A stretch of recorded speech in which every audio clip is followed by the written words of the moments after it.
Hey guys, শুভ নববর্ষ। So since it's Boishakh তাই আমি ভাবলাম আজকে আমি নবাবী সেমাইটা বানাবো।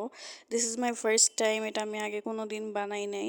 সো আমি এখানে 1 লিটার জাল করা দুধে 2 table spoon corn powder, 2 table spoon custard powder and আন্দাজ মতন কনডেন্স মিল্ক দিয়ে দিলাম।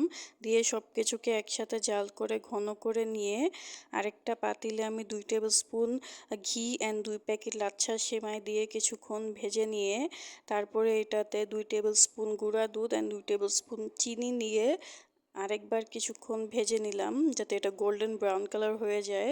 তারপরে আমি সেমাইয়ের কিছু অংশ একটা ডিশে ইভেনচুয়ালি স্প্রেড করে নিয়ে ওটার উপরে আমার তৈরি করে রাখা গরম কাস্টার্ড ফিলিংটা দিয়ে দিলাম। ফিলিংটা একটু ঠান্ডা হয়ে যাওয়ার পরে এটার উপরে আমি লেফট ওভার সেমাইগুলা দিয়ে ইভেনচুয়ালি স্প্রেড করে দিলাম অ্যান্ড ডেকোরেশনসের জন্য কিছু নাটস দিয়ে দিলাম।